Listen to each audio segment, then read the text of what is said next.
Yo los escucho como 2 veces. Hay como una especie de retorno de alguien. Mire.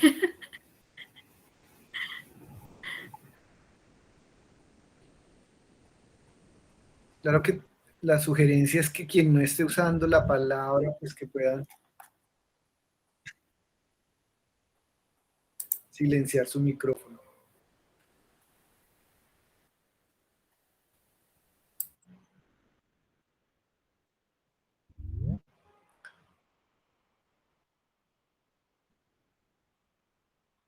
Buena tarde para todos y para todas. Estamos esperando un momento que se sume la colega Margarita Pérez, que es junto conmigo quien propuso la mesa. Entonces les pido un minutico.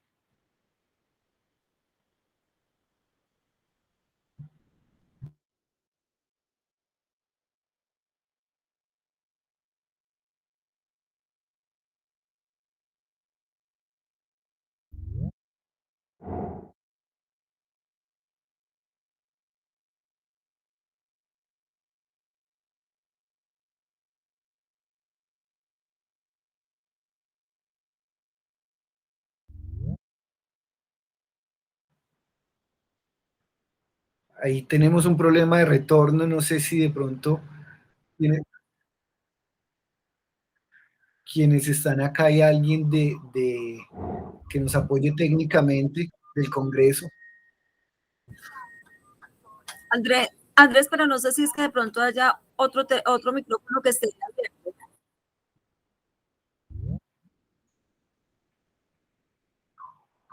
No sé.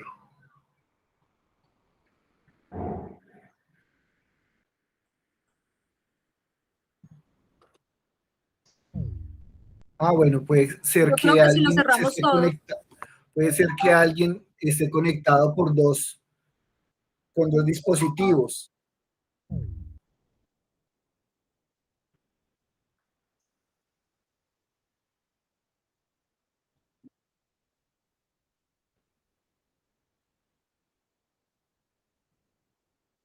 Okay.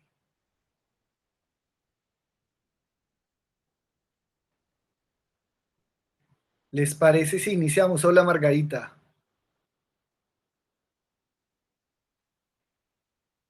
Hola Andrés, sí, se sigue escuchando un retorno. Sí, no sabemos. No sé si alguien acá de las personas que están conectadas son de la parte técnica, del apoyo técnico.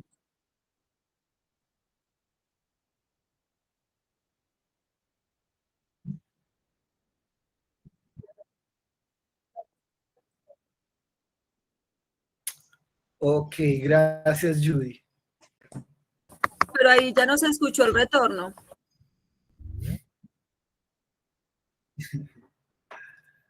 Sí, se escucha.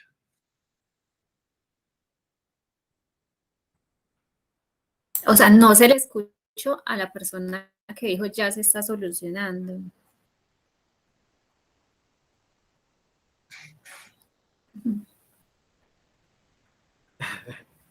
Bueno, no sé si... ¿Será que es que hay alguien conectado doble? Sí, ¿O qué? si alguien escribió...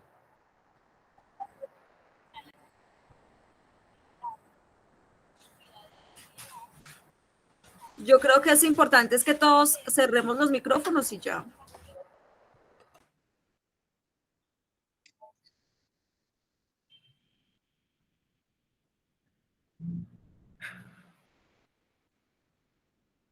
Esperemos un minuto y si no, iniciamos. ¿Les parece? Porque lo que yo entiendo además es que hay una... como que hasta las 4:55 está el espacio.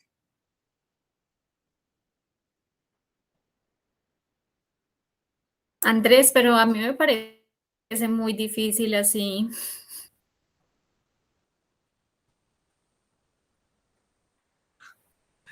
Sí, pero, ¿saben? No. Andrés, voy a llamar a Liana. Ok.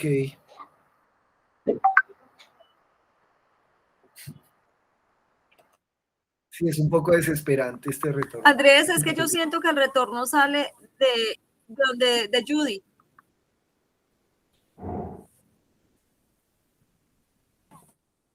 Ah, Judy, serás tú. No sé si Judy apaga de pronto el micrófono. Ahí hablemos a ver. No sé, ¿ustedes me Parece están escuchando bien en este momento? súper bien. Tal vez sí era Ya de sin, por allí. ya sin retorno. Ya, yo creo que ahí ya se solucionó. Ok. Bueno, entonces si les parece, arranquemos. Buena tarde para todos y para todas. Muchísimas gracias por su paciencia y por la respuesta a esta invitación de el Congreso de Salud y Pública y de esta mesa en particular que hemos propuesto con la colega Margarita Pérez de la Facultad Nacional de Salud Pública. Mi nombre es Andrés García Sánchez, soy profesor del Instituto de Estudios Regionales y en el marco de este congreso, pues propusimos esta mesa titulada Naturaleza, Derechos y Diálogos Plurales, en la que tendremos la participación de colegas del mundo académico y también unos invitados e invitadas de las organizaciones sociales que esperamos puedan conectarse en el tiempo. Que les hemos informado porque no van a poder estar durante todo el espacio.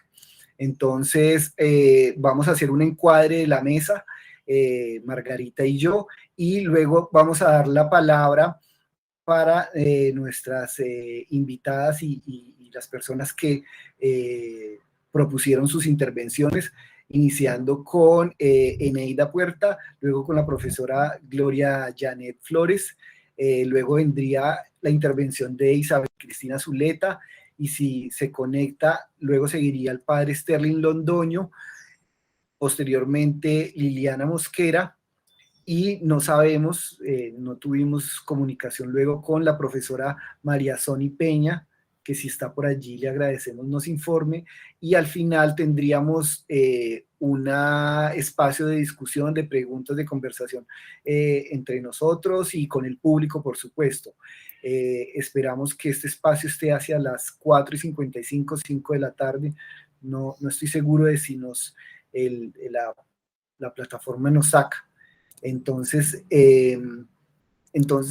voy a proceder a hacer mi intervención de 5 minutos y ya luego le doy la palabra a Margarita. Entonces, en principio queremos reiterar el agradecimiento a la organización del Congreso y especialmente a la profesora Eliana Martínez y por supuesto a Judy, que también están aquí, por la invitación a participar en esta mesa que hemos titulado Naturalezas, Derechos y Diálogos Plurales. Asimismo, agradecemos a los colegas y a las colegas de la Universidad del Bosque, de la Universidad Autónoma del Estado de Morelos y de la misma Universidad de Antioquia que postularon sus trabajos a esta mesa a través del formato de pósters, que ustedes van a poder encontrar ahí en el sitio del Congreso, hacia la derecha, en ese menú hay un espacio para pósters, ahí van a poder encontrar 4 presentaciones que se hicieron acá se proponían para este espacio de la mesa.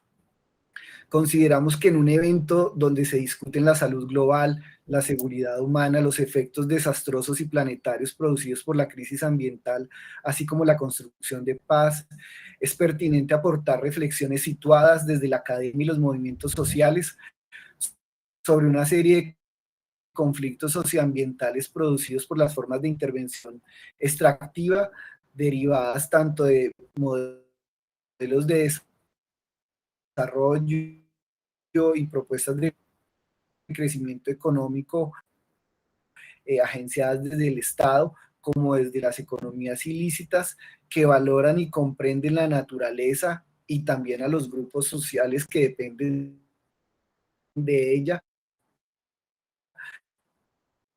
como un recurso a explotar, como un capital fijo, ante lo cual a entidades no humanas en Colombia como en otras regiones del mundo. Las viejas dicotomías entre naturaleza y cultura como dominios ontológicamente distintos. En ese sentido, nos preguntamos e invitamos a la reflexión colectiva sobre una serie de preguntas que queremos compartir. ¿Qué situaciones de conflicto han motivado las luchas sociales y jurídicas por el reconocimiento de la naturaleza como sujetos de derechos. Han sido suficientes estas medidas para proteger los ecosistemas y garantizar los derechos de las comunidades y a la vez seguir transformando las comprensiones que tenemos sobre el desarrollo, la salud, las violencias, los procesos de reparación y restauración y la construcción de paz tras el reconocimiento de derechos a la naturaleza.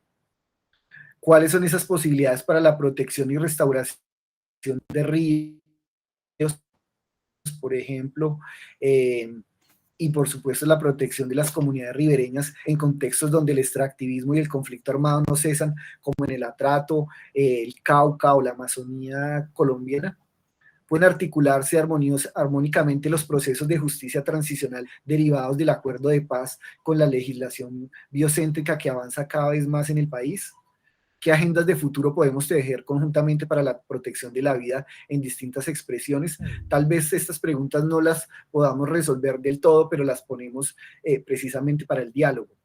Y queremos señalar que son por lo menos 3 situaciones las que nos animan a proponer este diálogo sobre algunos de estos elementos asociados a los debates sobre los ya no tan nuevos derechos de la naturaleza y los derechos de las comunidades que la significan y comprenden de modos alternativos a la racionalidad estrictamente económica que ha causado pues múltiples afectaciones en las ecologías y los modos de vida locales.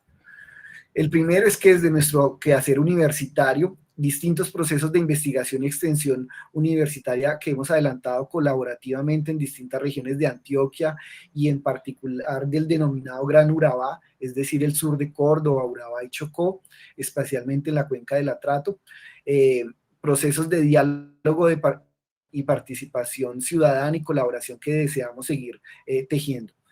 Un diálogo que ha sido con diferentes líderes y lideresas, formas organizativas campesinas, étnicas, ambientalistas, defensoras de derechos humanos, víctimas del conflicto armado y más recientemente confirmantes del acuerdo de paz, que se han movilizado frente a los desastres sociales, culturales, ambientales y económicos que amenazan sus vidas, sus mundos, sus territorios, muchos de ellos ocasionados paradójicamente por los procesos del desarrollo impuestos por el Estado en sus regiones, pero también por violencias estructurales que han sumido a las comunidades en una pobreza material vergonzante,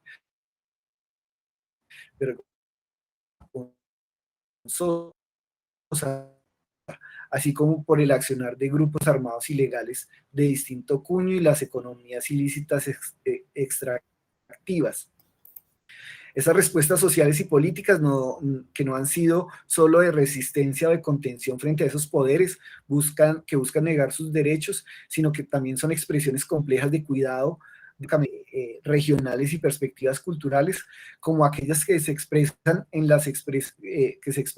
como la lucha por la protección de la madre tierra entre los indígenas del Alto San Jorge y del Alto Sinú, que han tratado de defender sus derechos vitales ante proyectos mineros e hidroeléctricas como la de Urrá, o las luchas por la defensa del patrón mono, como se refieren al río Cauca las comunidades y organizaciones cañoneras, de barequeros, pescadores y de mujeres que se han opuesto al proyecto Hidroituango y del que seguramente nos va a hablar en un momento Isabel Cristina, o las luchas por la defensa de la vida y del majestuoso río Atrato que lograron su declaración como sujetos de derechos en el 2016 y de las que nos contará con profundidad pues el padre Sterling y Liliana.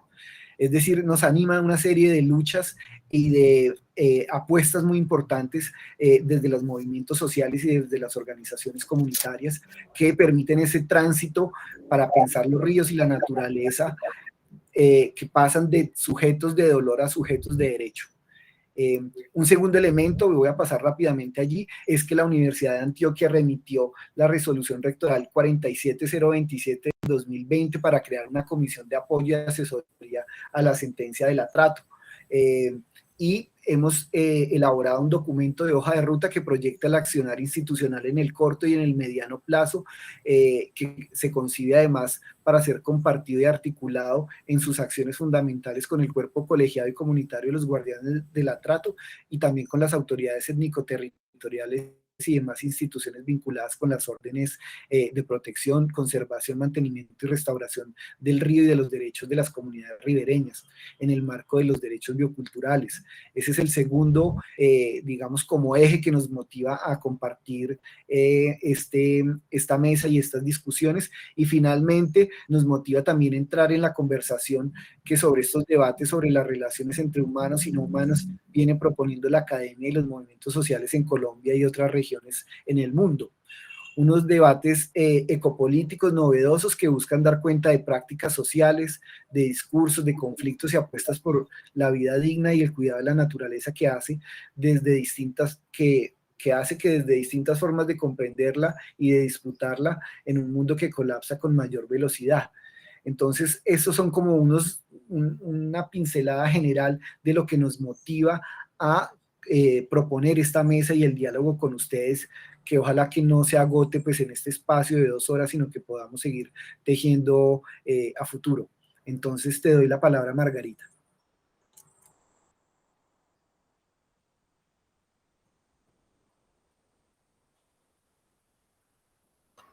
Gracias, Andrés. ¿Me confirmas si me escuchas, por favor? Sí, te escucho muy bien. Ok, gracias. Entonces, como bien ya Andrés lo ha planteado y para complementar un poco, digamos, esta introducción que hacemos a esta mesa el día de hoy, hay que reconocerse que implica un esfuerzo, digamos, llegar a esta definición de lo que se ha concebido como derechos de la naturaleza, ¿sí? Por puntualizar, digamos, algunos de los temas clave de esta mesa. Sin embargo, digamos, se han encontrado algunas tipologías en términos académicos que han logrado desarrollarla. Desde consagraciones legales, declaraciones también políticas, fallos judiciales, que han reconocido estos derechos de la naturaleza. También existen, digamos, iniciativas internacionales y nacionales que lo han apoyado. Bueno, digamos que en general, en términos generales, podríamos hablar de derechos generales de la naturaleza. Y esto se trataría, en últimas, de mantener o preservar, digamos, su integridad, ¿cierto? Al derecho que tiene la naturaleza para regenerarse en sus ciclos de vida y también en sus funciones, e incluso también en su restauración cuando ha sido dañada. Uno de los principales teóricos, Thomas Berry, que es el fundador del movimiento de la jurisprudencia de la Tierra, establece y argumenta que todos los entes vivientes y no vivientes tienen 3 derechos. El primero, el derecho a ser; el segundo, el derecho a habitar o a tener un lugar para estar; y el tercero, a cumplir un rol en los procesos de renovación de la comunidad, pues de la comunidad que ocupe. Como se mencionaba, en Colombia existen 17 declaraciones de sujetos de derechos a diferentes entidades naturales. Y se ha abocado, se ha tratado de que todas sigan el mismo modelo que se ha seguido para el Río Atrato. Aquí entonces, digamos que se han clasificado, reconocido por lo menos 4 tipos de derechos. Entre ellos están el derecho a la protección, a la conservación, al mantenimiento y a la restauración.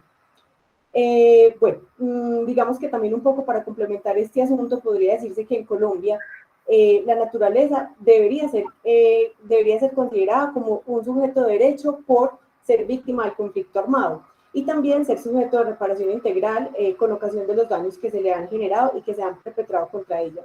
No podría decirse, digamos, al igual que se dice para los seres humanos, sobre una indemnización monetaria o una compensación monetaria, sino que se habla de la posibilidad de recuperar las dinámicas ecológicas, y también que este ente no humano pueda seguir sus procesos vitales. Sin embargo, tampoco se desconoce el asunto de la reparación económica para ayudar a estos procesos, digamos, de restauración.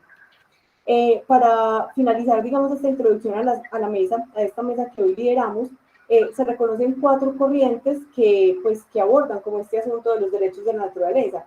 Estaría la teoría liberal, la jurisprudencia de la tierra, que se reconoce también como Earth Jurisprudence por su nombre en inglés, la ecología profunda y también la ecología política. Esto nos raya y se complementa con otras teorías que han hablado de alguna manera del asunto, como el ecofeminismo, el constitucionalismo ecológico, la hipótesis Gaia, el individualismo biocéntrico, el derecho del sistema a la tierra, la jurisprudencia posideológica y los sistemas sociales, las necesidades ecológicas, el derecho privado de propiedad, el pluralismo jurídico, la biopolítica y la gubernamentalidad.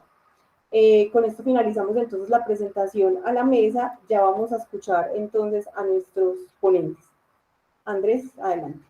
Gracias, Margarita. Entonces, aquí un asunto como operativo.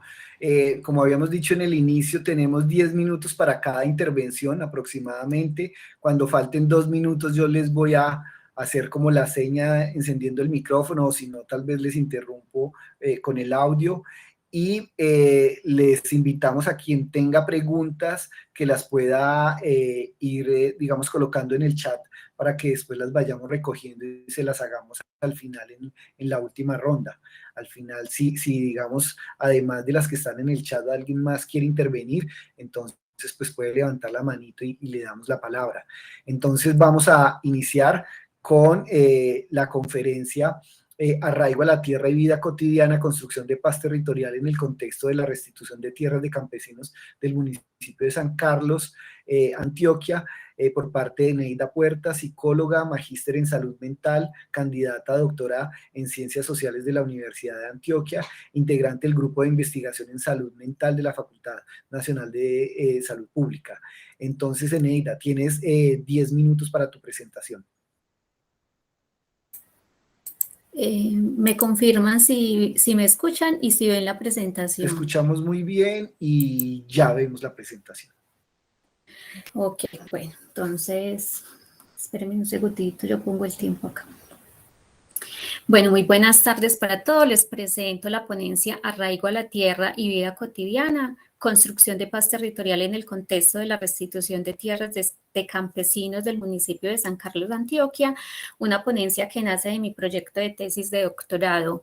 Estos son como los apartados que les voy a compartir. Inicio entonces con el problema de investigación, diciéndoles que Colombia y principalmente su ruralidad junto a los campesinos han vivido una guerra que ha ocupado gran parte de la historia del siglo XX y XXI y que al 2021 deja 9.177.128 personas como víctimas de ese conflicto armado, en la cual el mayor grupo lo han constituido las personas desplazadas provenientes de la ruralidad, a quienes no solo desplazaron y les quitaron sus tierras, sino también una vida, una identidad, un lugar, unas costumbres que afectaron la vida digna, rompieron las relaciones familiares, sociales, también las relaciones territoriales y con la naturaleza. Y esto sucedió en todo el contexto del país, en el departamento de Antioquia y también en el municipio de San Carlos, que es el lugar que yo elijo para la investigación, no solo por representar lo que sucede en el país, sino también por la cercanía que yo tengo con este municipio, que me ha enseñado tanto de la guerra como de la paz. San Carlos es un municipio que está ubicado en el oriente antioqueño por sus riquezas hídricas y naturales. En la década de los 70 empiezan la construcción de las hidroeléctricas y la llegada de proyectos extractivistas, pero con ellos también llegan las guerrillas paramilitares y las fuerzas estatales, quienes en medio de una confrontación armada entre ellos por la disputa del territorio, los principales afectados fue la población civil. Más del 80% de la población de San Carlos se vio desplazada, pero también tuvieron que cambiar sus actividades agrícolas por el trabajo en las hidroeléctricas. Ahora bien, San Carlos no es solo reconocido por esa historia de violencia, sino también por ser líder en los procesos de retorno desminado y en los procesos de restitución de tierras. Es el segundo municipio con más solicitudes de restitución, con 1.829. Se han proferido 459 sentencias, lo que corresponde a un 25% de las solicitudes que han realizado los campesinos, pero tan solo representa el 5% de las solicitudes a nivel nacional.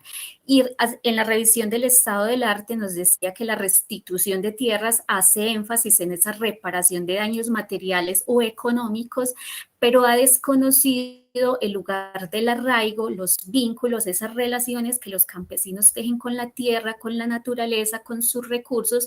Y el profesor Vladimir Montoya nos dice que pareciera ser la fuerza de ese arraigo lo que impulsa a los campesinos a querer volver, porque 58 de las 78 veredas que tiene el municipio quedaron total o parcialmente desocupadas, pero en 28 de ellas los campesinos se resistieron a salir. Y y en un mundo moderno donde ser campesino es cada vez más difícil, 605 familias activaron el retorno aun cuando se tenían conocimiento de la presencia de minas antipersonales y las medidas de seguridad eran precarias. Entonces uno se pregunta, bueno, entonces, ¿por qué los campesinos quieren volver a la tierra en medio de estas condiciones tan precarias e inseguras? Y en palabras de un campesino, dicen retornaron a la tierra porque un campesino es un hombre o una mujer de la tierra que tiene una relación directa y especial con ella. Vuelve a la tierra a sembrar, a resistir, porque resistir es vivir y vivir es luchar. Y se trata entonces de una lucha por la recuperación de esos símbolos y esos significados que tiene la tierra para ellos. Y aun cuando la violencia, el desplazamiento, la pobreza lo han hecho muy difícil, no ha impedido que ese campesino desarrolle un fuerte arraigo con la tierra. Por eso entonces yo me pregunto y quiero comprender cómo el arraigo a la tierra y la vida cotidiana de campesinos que habitan zonas rurales de San Carlos contribuyen a la construcción de paz territorial en el marco de la restitución de tierras. Aquí la categoría de paz territorial entonces toma relevancia, por ello se convierte en la principal descriptora para la búsqueda del estado del arte, en el que revisamos 126 textos. La mayoría de ellos fueron estudios cualitativos con perspectivas etnográficas y de estudios de caso, pero aquí también hay que decir que realmente en Colombia la categoría de paz territorial no ha tenido fuertes desarrollos conceptuales.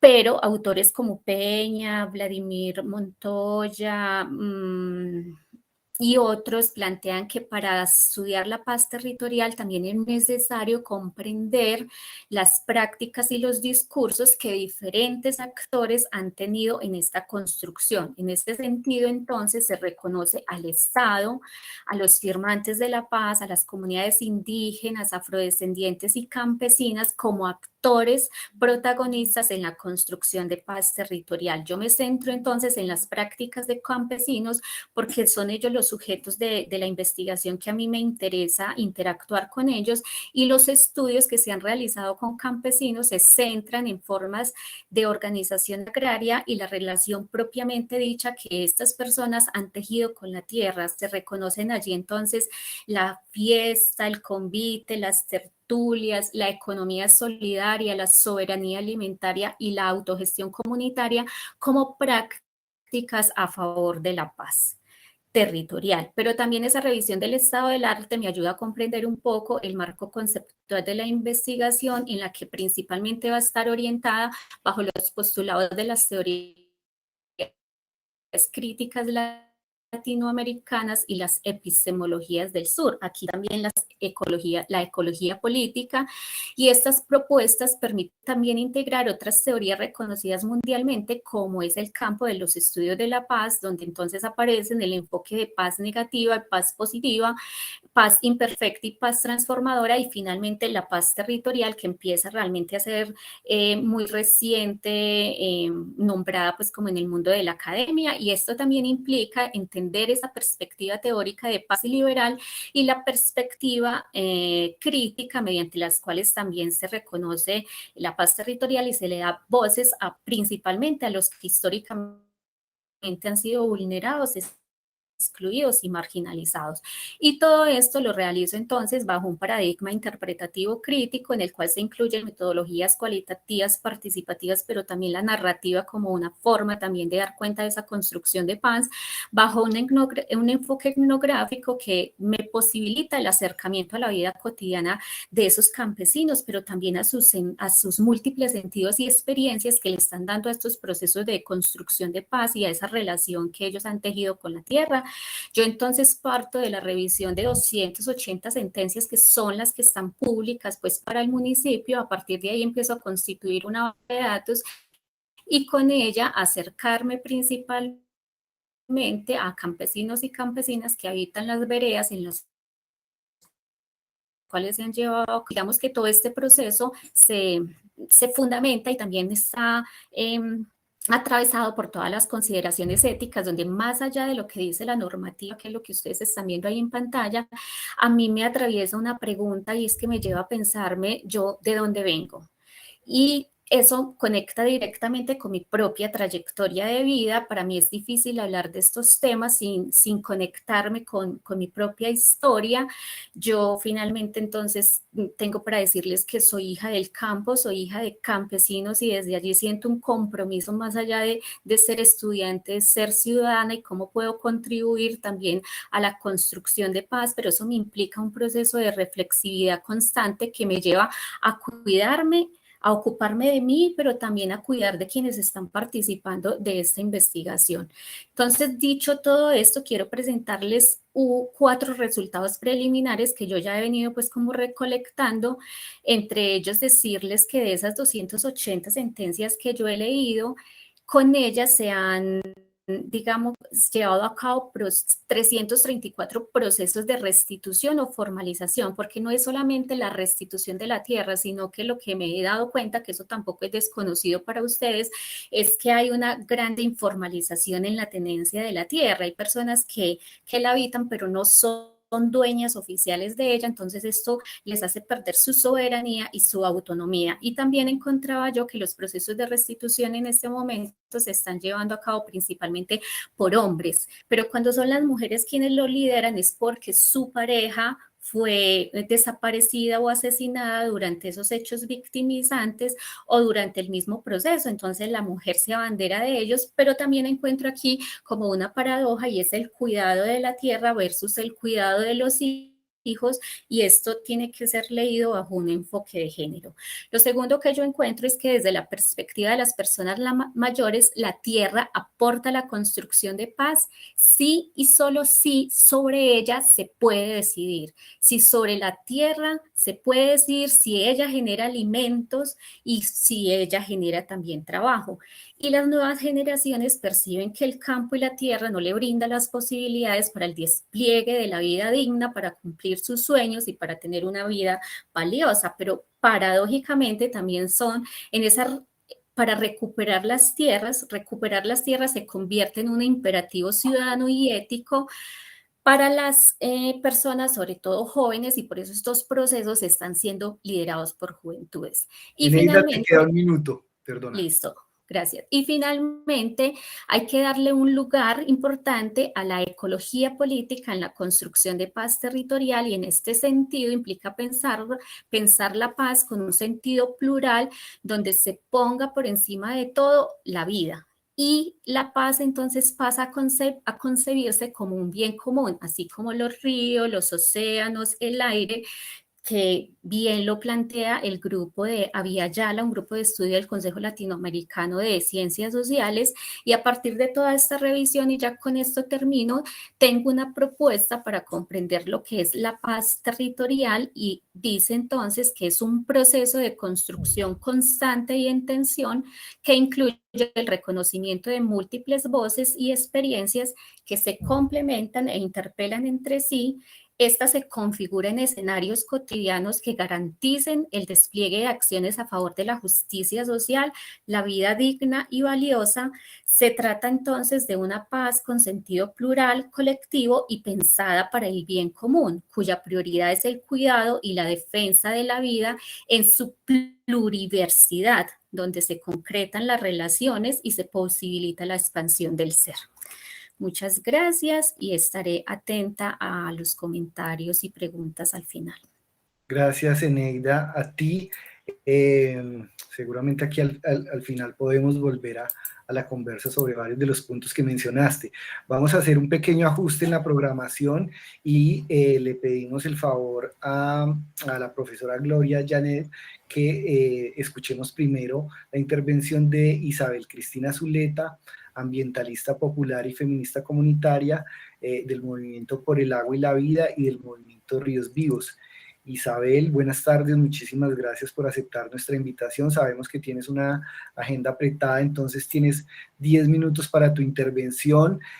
También les vamos a pedir el favor, no lo hicimos ahora, vamos a iniciar una grabación para las memorias de esta mesa, que luego van a las memorias del Congreso en general.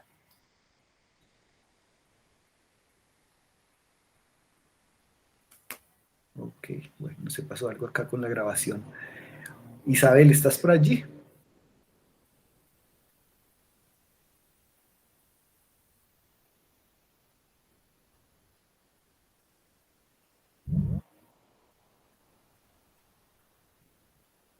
Hola Isabel, ¿ustedes me escuchan?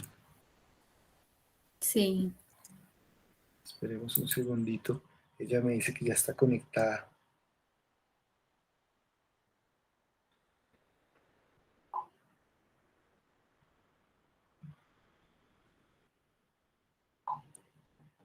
Hola Isa, ¿estás por allí? Espérenme un segundo.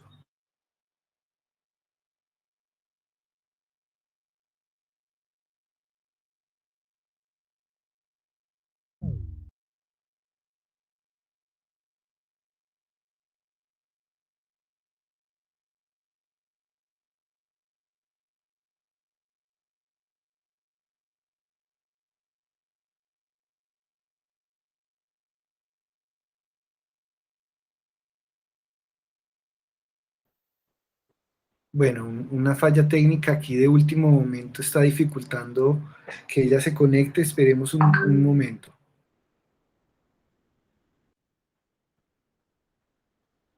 Andrés, ¿y qué tal si ganamos tiempo y vamos haciendo la presentación? No sé. Bueno, sí, es que Isabel en realidad tenía dificultades de tiempo, pero adelante, si quieres entonces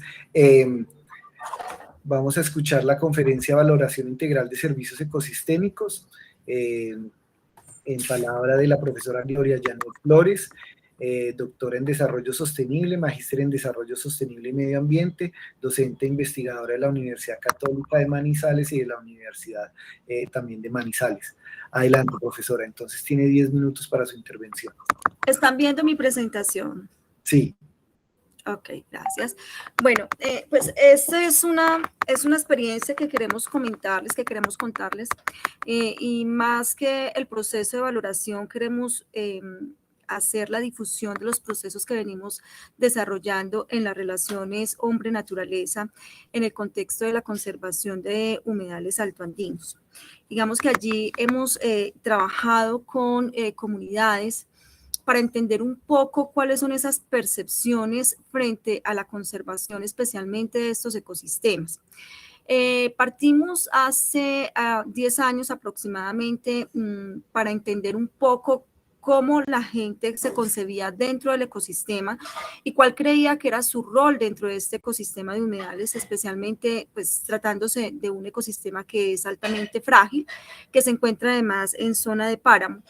Y encontramos que en estas percepciones que la gente tenía, se percibía que definitivamente los humedales no hacían parte de su sistema productivo y que al contrario era un sistema muy improductivo dentro de su sistema productivo.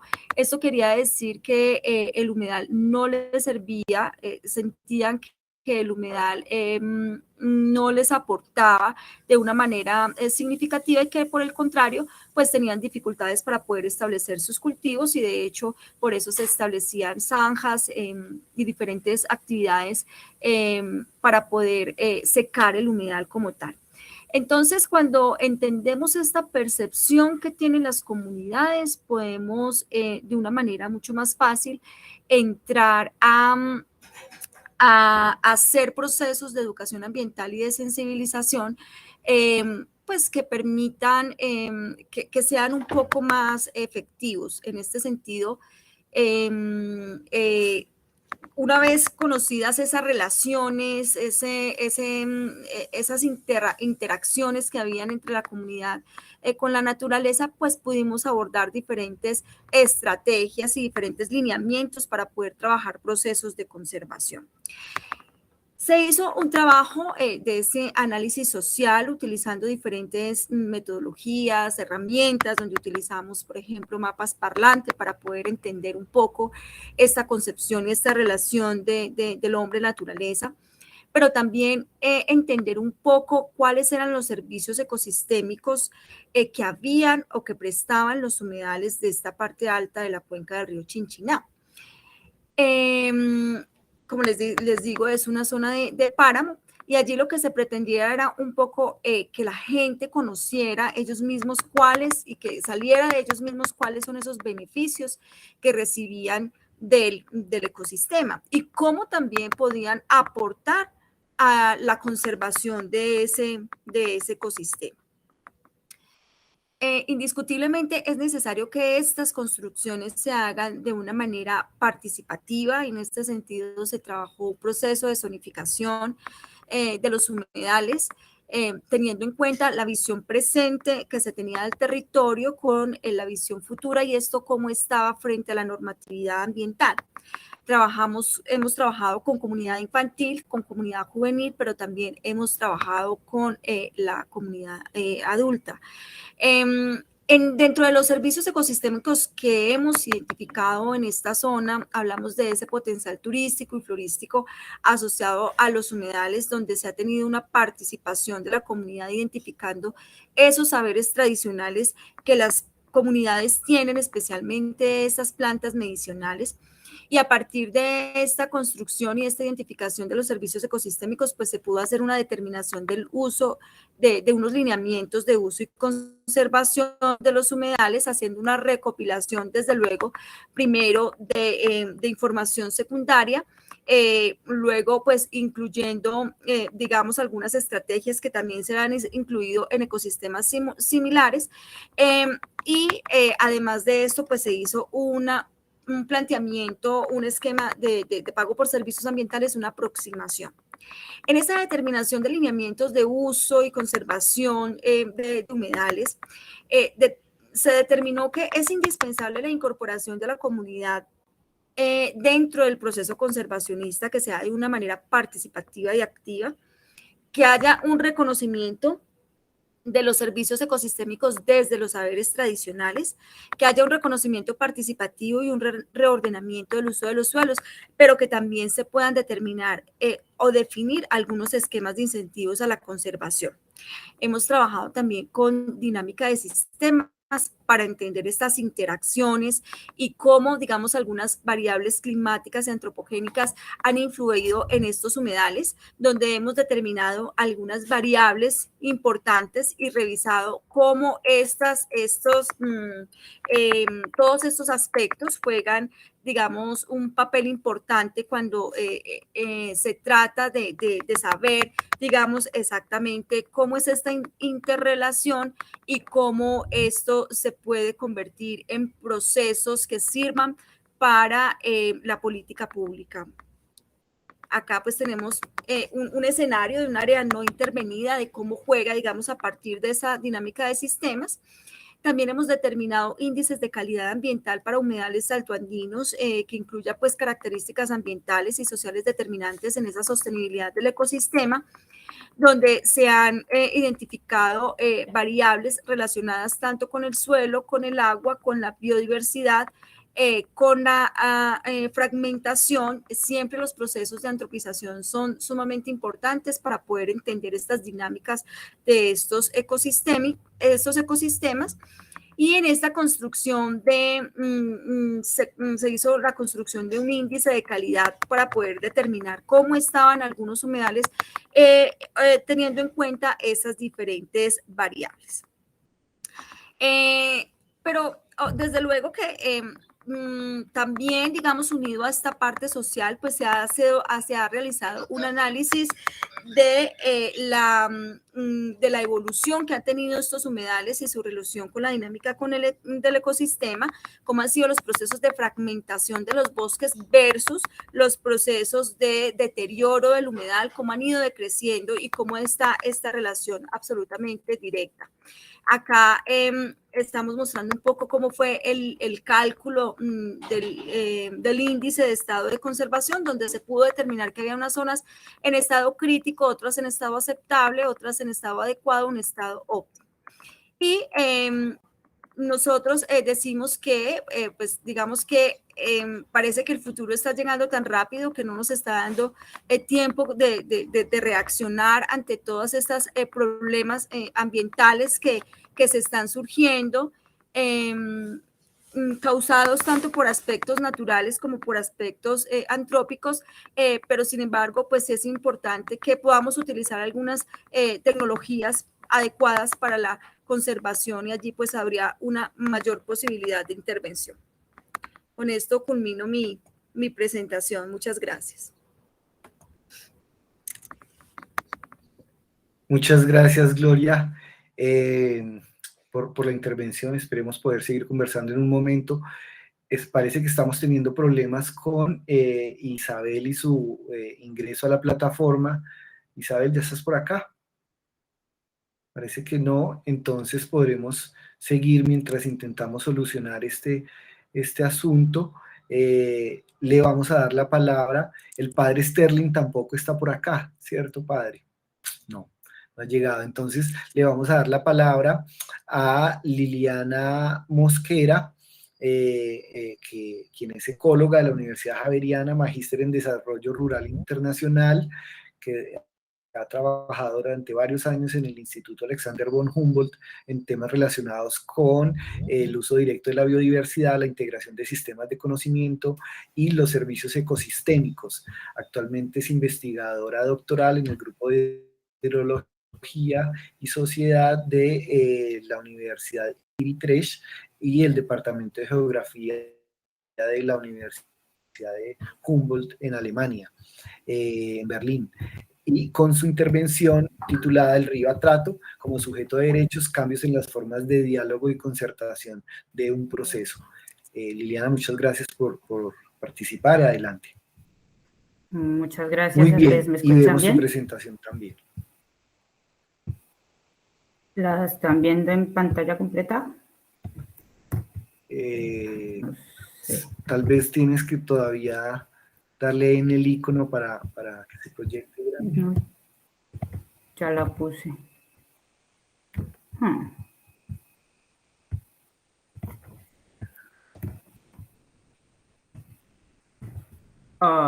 No sé por qué no la vemos, pero bueno, creo que también así. Exacto, y si la puedes ampliar un poquito ahí con el zoom, tú misma, puede mejorar un poco. No. Todo lo contrario. Ok, creo que ya sé qué pasa.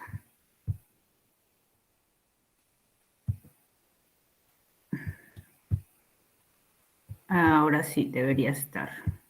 ¿Ahora sí? ¿Aló? Sí. Sí, adelante. ¿Ahora sí la ven completa? Sí, la vemos completa. Perfecto. Bueno, muchas gracias también por la invitación a los organizadores de la mesa y también un saludo pues para las colegas. Yo lo que les voy a contar no es la investigación doctoral en sí, sino es como una de las reflexiones que también he hecho alrededor del tema de los diálogos y la concertación, dado que el tema de la mesa pues está dirigido a identificar estos componentes de los derechos de la naturaleza, los diálogos y los diálogos plurales. Entonces, yo simplemente voy a comentar rápidamente qué es qué es el río y sus derechos. Obviamente también pues sabemos un poco más de la historia, dado que este fue el primer río que se declaró como un sujeto de derechos en el país. La estructura propuesta por la misma sentencia para funcionar, los cambios en los diálogos y los procesos de conseguir, también como leer con los guardianes y unas ciudades de cierre. Este es el mapa de humedales, la tercera cuenca en área, pero la primera, digamos, en caudal. El río Atrato se considera un humedal de pulso bimodal de alta amplitud. Y aquí quisiera destacar digamos, la relevancia que tiene esta cuenca, dado que se encuentra en la zona más húmeda del mundo.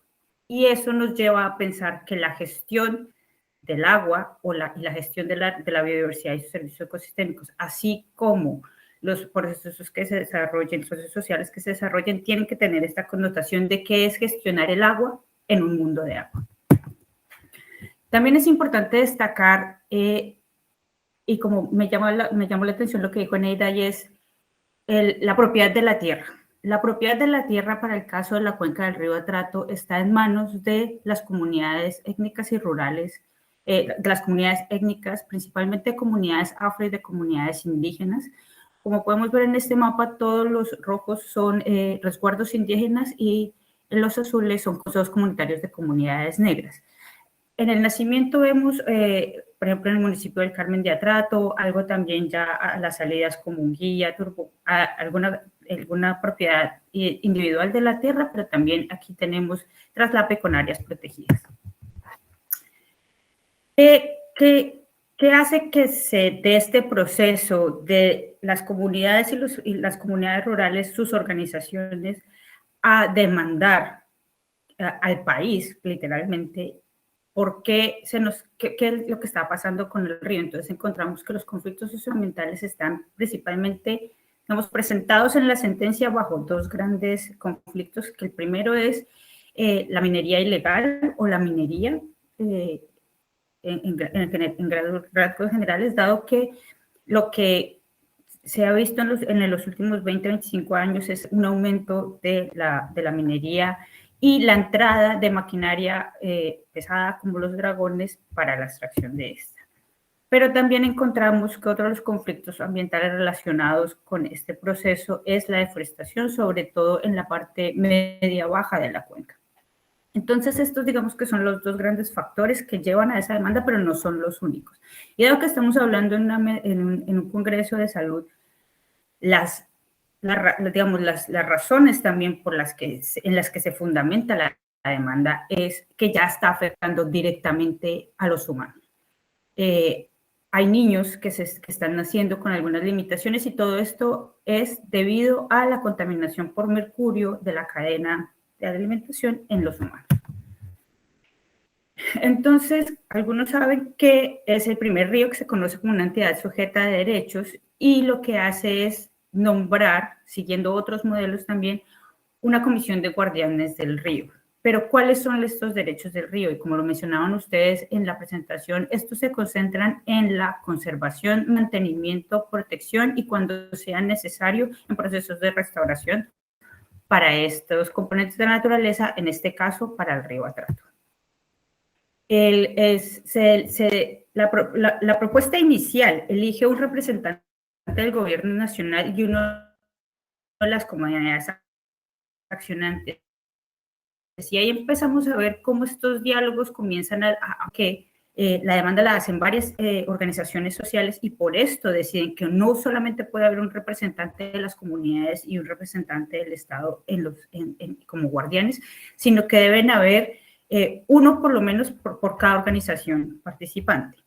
Y en la misma discusión se da un claro ejemplo de que todos estos procesos que se estaban dando antes de la sentencia en la zona también lleva a la participación de hombres y mujeres por iguales. Entonces aquí tenemos un tema de género bastante que se está analizando en este momento y es, se decide que hay un representante hombre y un representante mujer por cada una de las instituciones. Esto lleva a que en el 2017, y siendo una de las primeras, digamos, desarrollos de jurisprudencia, básicamente un decreto que define los representantes legales de los derechos del río Atrato, y hay 14 guardianes por las comunidades étnicas y rurales, y el delegado por la presidencia para representar al río por parte del Estado es el Ministerio de Ambiente y Desarrollo Sostenible, y esta decisión se da el 31 de agosto de 2016.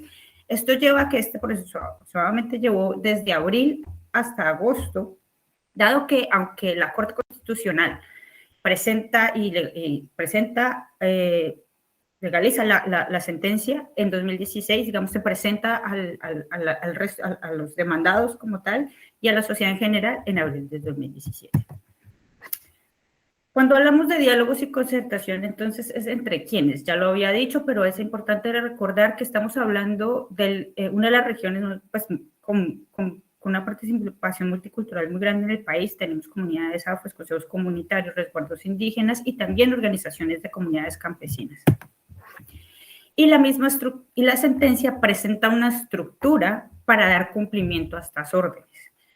Esta estructura se podría revisar, se puede entender que es bastante compleja, porque si nos damos cuenta tenemos la comisión de guardianes, que es la que le acabas de mencionar, de los 14 guardianes del ministerio, El comité de seguimiento, que lo que hace la sentencia también es garantizar que haya un seguimiento por parte de lo que en Colombia conocemos como las CIAs, liderado por la Procuraduría General de la Nación, y además tiene la participación de la sociedad civil, de la academia y de las organizaciones no gubernamentales en la revisión de los textos que yo he podido hacer. He identificado 24 instituciones y organizaciones que de una u otra manera han aportado al proceso. Por supuesto, no todas son constantes, pero hay otros que de estas mismas instituciones del panel de expertos, y es el caso de la Universidad de Antioquia, que también hace parte de los comités asesores de la Comisión de Guardianes y del mismo cuerpo colegiado, que el cuerpo colegiado se entiende como los 14 guardianes cuando hacen sus diálogos y también procesos de concentración internos,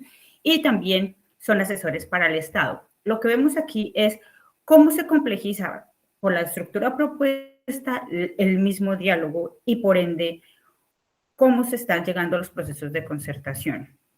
La cosa es que a nadie le entregaron un manual diciendo, bueno, y los derechos de la naturaleza se llevan así. Estos procesos en el mundo se están dando en un aprender haciendo. Y esto lo quiero reflejar y es, por ejemplo, después de como un comienzo difícil, se llega a la aprobación del plan de acción de la Orden Quinta, que es el que está destinado a la sostenibilidad y el río como tal, y lo lideran la Comisión de Guardianes, en donde trabajando con las instituciones de la mano del ministerio, pero también de las otras instituciones demandadas, que si mi mente no me falla son 25 o 27, llegan a una visión de lo que se quiere de este plan de acción, y este plan de acción también se vuelve digamos, la guía para los otros planes de acciones de las siguientes órdenes. Entonces, este resultado que ven aquí es una visión que para el 2040 el río Trate y sus afluentes serán vivos, dinámicos, disponibles y fluirán en libertad. Su territorio próspero, etnodesarrollado y sostenible, con su gente gozando de una vida digna, con identidad cultural y en paz. Todos ellos con sus derechos restituidos. Y esta negociación para llegar a esta visión y, por supuesto, el contenido del plan de la orden de acción de la Orden Quinta ha tomado aproximadamente 1 año y 2 meses. Otros cambios que yo he visto, ya más con mis ojos directamente, es los cambios que hay entre las formas de diálogo. Aquí lo que estamos viendo es una foto que yo tomé en el 2020 en la 5ª audiencia pública de seguimiento, en donde aquí lo que estamos viendo es a la guardiana de Comococa, que se llama Marjorie Mosquera, y al viceministro de Agricultura, que en su momento, estamos hablando del 2020, 3 años después de que la sentencia se reglamentara, de que no se estaban cumpliendo los acuerdos lo que se había acordado en la orden séptima. Y aquí vemos que estamos viendo un montón de simbología. Si ustedes ven mucho más allá en esta foto, es el Estado, digamos, representantes del Estado en el territorio. Esta foto la tomamos, esta audiencia se realizó en la Universidad Tecnológica del Chocó, y lo que vemos es un diálogo muy de pares, aunque por supuesto no todos son así, y pues mucho ha cambiado esto también con las dinámicas de después de la pandemia, pero vemos aquí que están todos respondiendo, digamos, a esta necesidad de seguir avanzando en los planes de acción de las órdenes, en este caso y para esta fecha, de la orden séptima. Otro de los resultados identificados es que para el plan hay como una percepción positiva de las formas de trabajo de planes de acción de la Orden Quinta, porque además de hacer las revisiones exhaustivas de la información que se tenía sobre la cuenca, información que proveyeron los institutos de investigación del Sistema Nacional Ambiental, pero además las universidades, la Universidad de Antioquia, el WWF, que también ha trabajado varios años en la zona, las ONGs, la pastoral social. Si el padre Sterling estuviera aquí, podría como reforzar más esta idea, pero esto es lo que pasó. Pero, digamos, este proceso cambia las formas de diálogo porque lo que se valora es que el Estado vino a los territorios. Dentro de la academia se ha identificado desde la geografía, por ejemplo, la profesora Margarita Sergio, ha identificado que no es que haya ausencia del Estado en estas zonas de frontera, sino que se delegan las acciones en otras instituciones, en la cooperación internacional, en la misma iglesia, en las ONGs. Entonces, es como retomar estos diálogos entre el Estado a nivel nacional y las comunidades directamente, y muchas veces se dice, ya no hay que solamente hablar con el alcalde que tampoco responde, y lamentablemente es una de las cosas que se pueden identificar claramente son los informes, es la baja participación de la institucionalidad a nivel local. No puedo hablar de todos, pero pues digamos, haciendo una revisión se puede ver.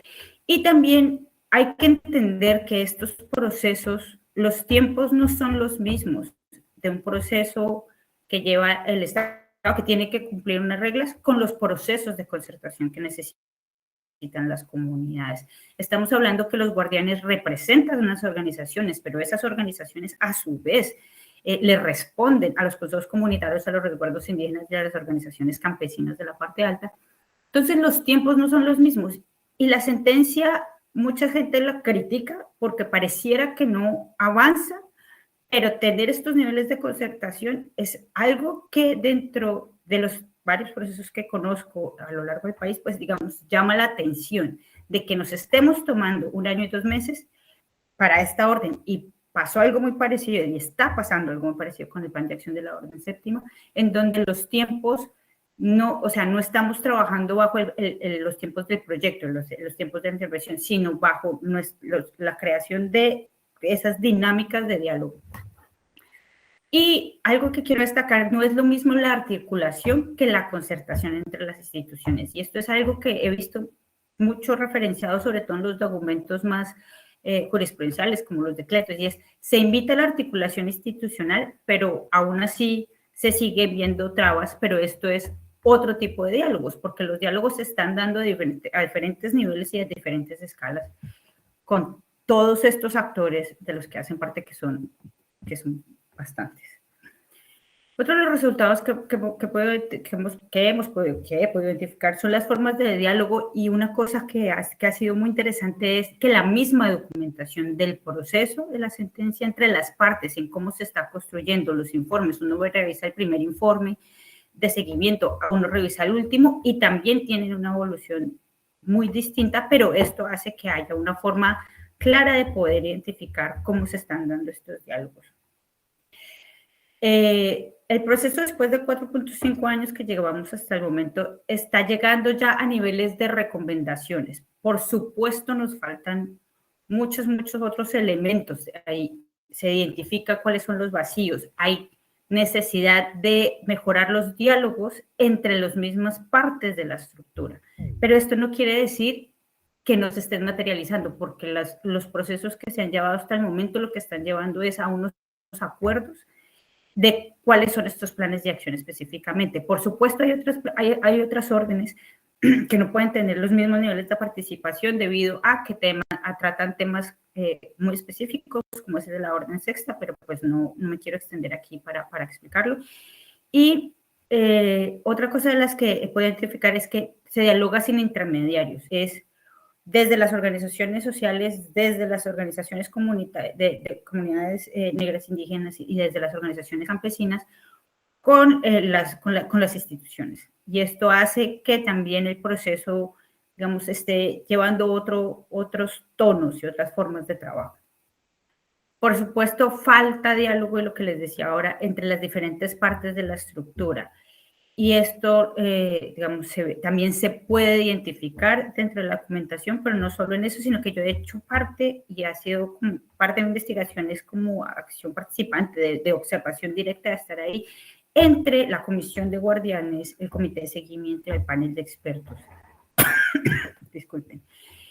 Liliana, te queda 1 minuto.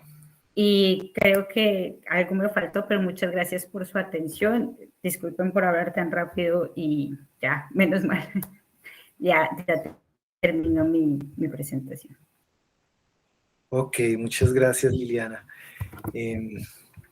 Bueno, queremos recordar que estamos atentos a recibir sus preguntas al chat, y estamos intentando solucionar aquí un problema técnico con el ingreso de Isabel.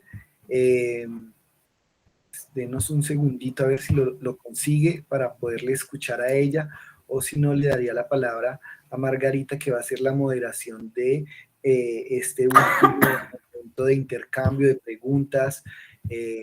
Entonces, insistir que está habilitado el chat para recibir sus inquietudes, o ahora podrán usar la palabra levantando la manito. Tenemos un segundo. Isabel, ¿ya estás acá en la sala? No la veo. No veo sus siglas.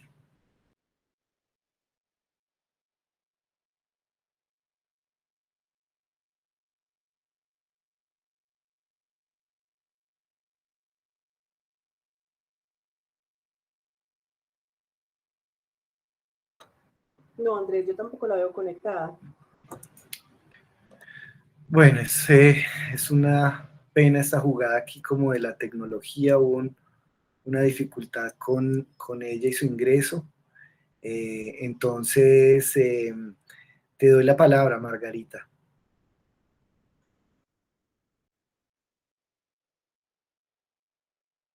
Listo, Andrés, muchas gracias. Bueno, por acá pues no hemos visto como preguntas en el chat.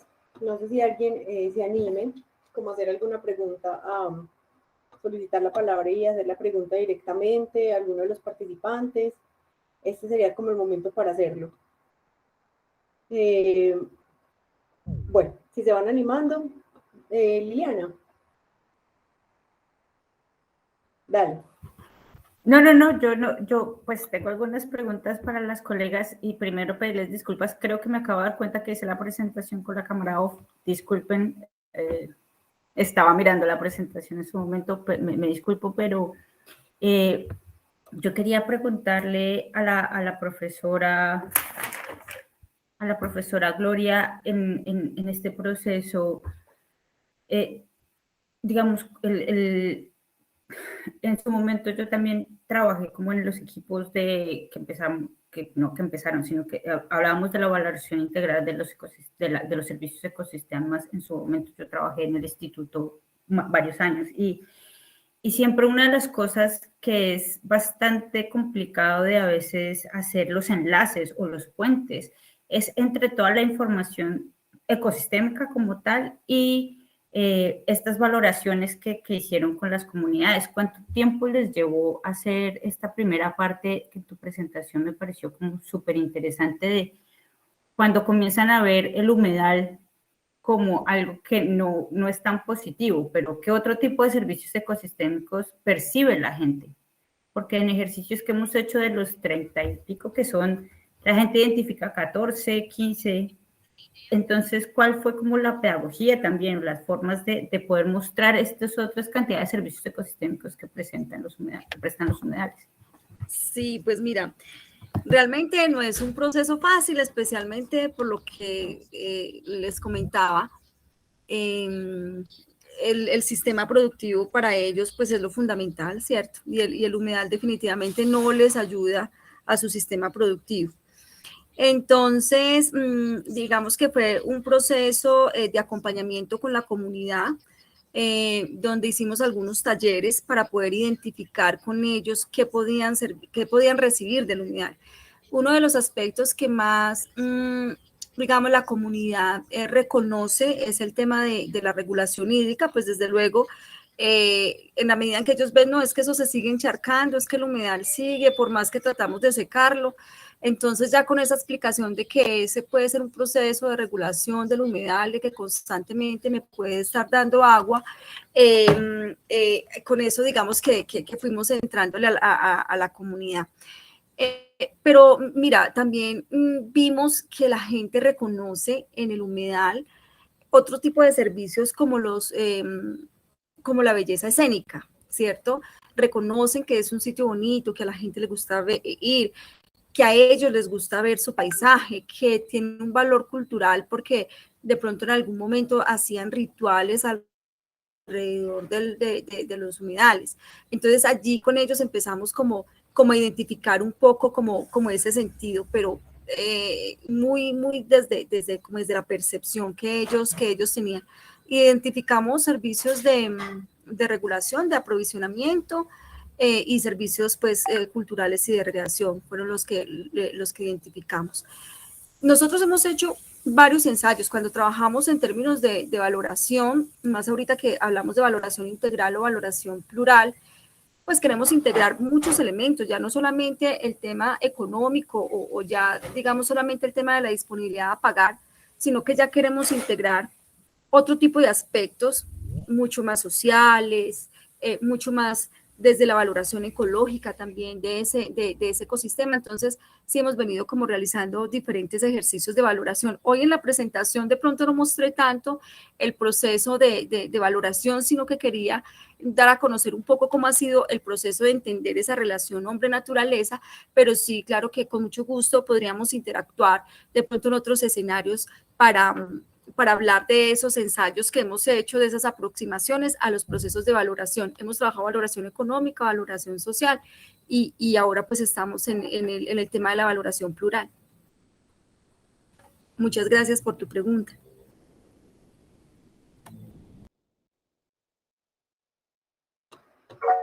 Gracias. Sí, bueno, entonces en el orden de la palabra, primero hay una pregunta por acá, no sé a quién está dirigida específicamente, es de Jaime Trujillo. Si de pronto Jaime pues nos puede indicar por el chat o decirlo, tomar el micrófono y decirlo, la pregunta es, ¿será posible establecer un tipo genérico de negociación en los territorios? Si nos puedes indicar para quién va dirigida la pregunta y después Mónica Jaramillo tiene la palabra.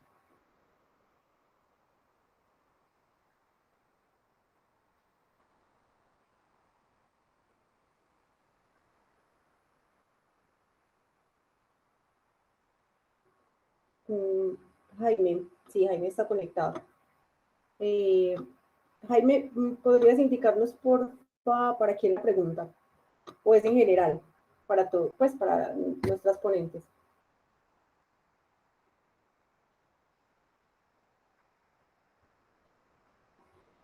Bueno, propongo entonces que de pronto mientras logramos esa respuesta de Jaime, le doy la palabra a Mónica Jaramillo. Buenas tardes para todos y todas. Tengo una pregunta para la profesora Eneida. En este proceso de restitución en el municipio del Peñol, en algunas situaciones diferentes se han como identificado algunas tensiones de las comunidades con relación a la formalización de la tenencia de su territorio, de su tierra, ¿cierto? No sé si también en este ejercicio, en este trabajo realizado en el Peñol, se ha identificado esta tensión, ¿cierto? Porque por un lado está todo el arraigo de las comunidades frente a su territorio, pero también esa tensión al formalizar la tenencia por los asuntos económicos y de otras índoles que trae consigo esa formalización. Hola Mónica, gracias por tu pregunta. Y no es el Peñol, es el municipio de San Carlos. Ay, perdón, de San Carlos, sí.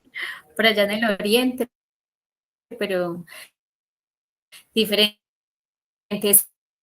Sí, yo lo que he logrado identificar, pues, como en este proceso de restitución y formalización, es que esas tensiones siempre están. A ver, como que hay varios asuntos, informalidad en esa tenencia de la tierra, precisamente porque la tierra pasó de generación tras generación, entonces era como yo le regalo este pedazo de tierra, pero realmente nunca se hacían escrituras o nunca se hacía un registro en catastro. Entonces, ahora que entran en los procesos de restitución y formalización, todo eso tiene que estar registrado en, pues, como en la oficina, no tienen cómo pagar el impuesto predial, o esto les va a implicar asuntos económicos que antes no habían concebido, pero se supone que en el marco de la, y digo supone porque no siempre se cumple, en el marco de la política de restitución de tierras tiene que garantizarse que las personas puedan cubrir esos gastos durante un tiempo, pero realmente como que sucede un poco como lo que planteaba una de las anteriores colegas, y es que no siempre se cumple eso que está pactado. Y ese es como el primer caso. Y otro segundo es que en muchas ocasiones la tierra, pues como aquí hay diferentes figuras, uno es el dueño de la tierra, otros son ocupantes. Este proceso de restitución es cuando la persona es poseedora o ocupante, también, digamos que por derecho, por tiempo que lleva habitando la tierra, tiene derecho a ser formalizada. Y ahí entran, digamos que otros asuntos de investigación y de como de indagación para realmente garantizar que esa persona que está exigiendo que se le formalice la tierra, si realmente sea dueño de ello. Eso como por un lado, pero también uno encuentra realmente que hay personas que sienten que es una necesidad que se les formalice la tierra para que realmente como que ellas digan somos dueñas, podemos tomar decisiones frente a ellas, podemos ser soberanos porque como que más allá el asunto económico es poder sentirse en que ese activo económico realmente sí les pertenece. Entonces, digamos que uno encuentra ahí como diferentes perspectivas, miradas, lecturas. Y yo dejaría pues como por ahí. Muchísimas gracias, Eneida. Vamos a hacer un alto acá de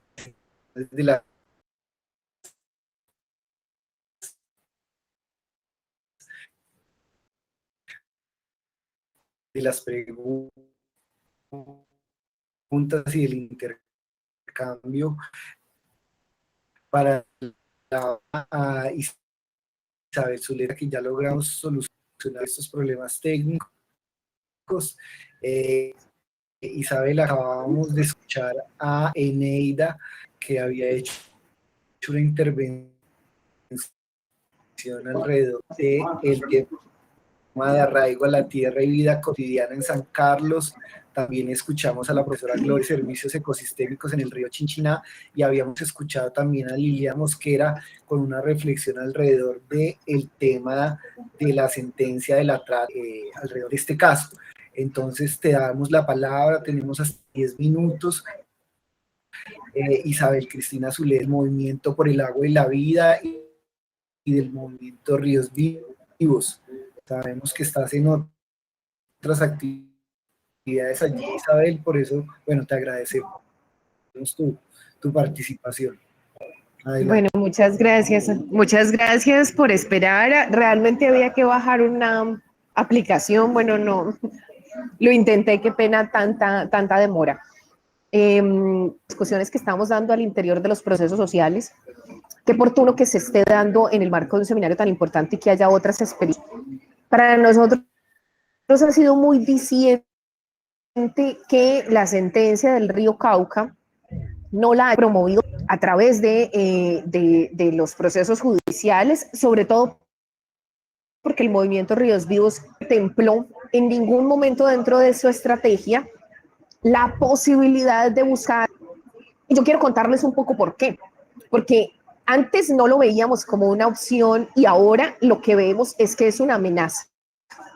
La sentencia del río Cauca fue promovida de hacia afuera, de otros entes externos, y lo que está pasando hoy es que está causando más fracturas al interior del territorio, ya fracturas que existían, que se ve esta sentencia como la posibilidad de haber llegado sin la sentencia.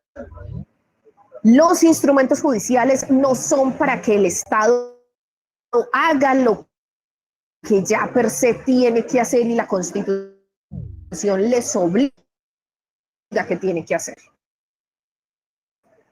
Lo que nosotros hemos visto es que a través de la sentencia se usa la sentencia como excusa para decir, ¿y quién lo representa legalmente? Como si el ente de la naturaleza fuera menor de edad. Y eso se parece mucho a las discusiones feministas que hemos tenido que dar, porque nos ha percibido la historia, nos ha segregado la historia como si fuéramos menores de edad, como si no tuviésemos capacidad de decisión, como si no tuviésemos las posibilidades de decidir por nuestra vida. Para nosotros, la montaña, el río toma sus decisiones. Por lo tanto, que le nombren un representante legal, así seamos nosotros mismos, es una ofensa. No es la relación que nosotros tenemos con la naturaleza. Nosotros no le apostamos a figuras de ese tipo, no creemos que genere una real protección y creemos que en todo caso, si lo hiciera, sería porque nace desde las mismas comunidades.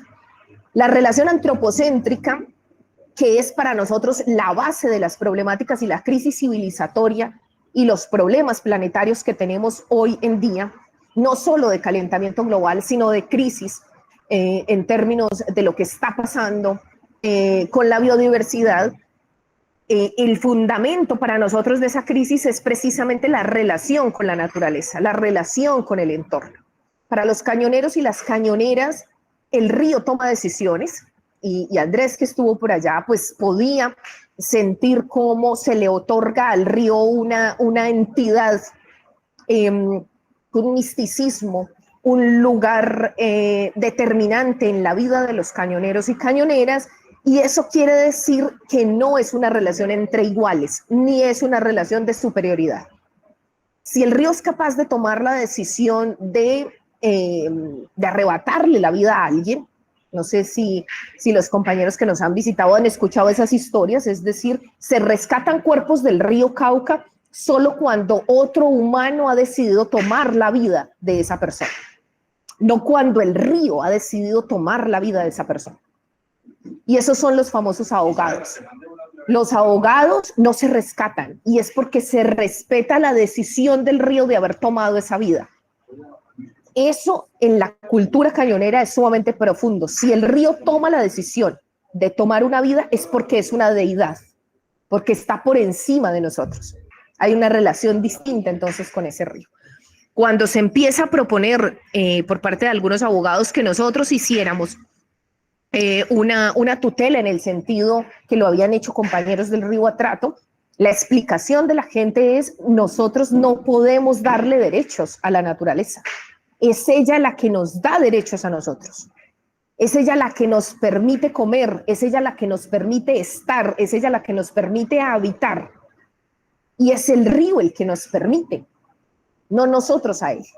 Y justo ese era el planteamiento con el proyecto hidroeléctrico Hidroituango, es que el proyecto está imponiendo una decisión sobre el territorio, imponiendo una decisión de un río que decidió ser libre, porque él mismo en su historia ha tomado la decisión de represarse.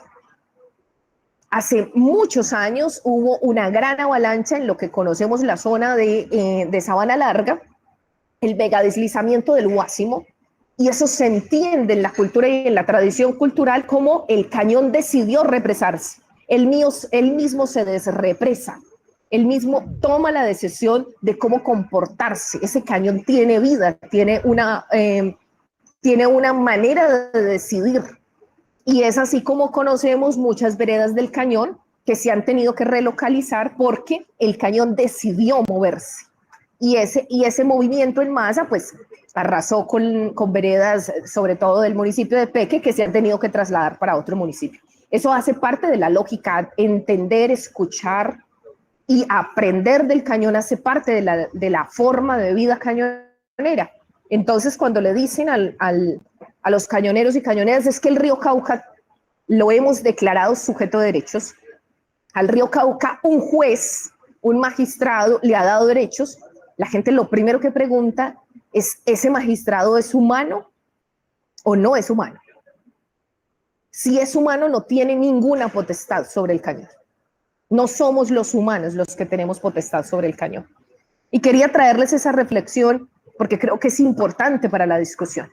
¿Desde dónde surgen las acciones sociales? ¿Desde dónde surgen los planteamientos jurídicos? Porque no pueden ser los abogados. Esto no es un asunto de jurisprudencia, esto es un asunto sumamente profundo.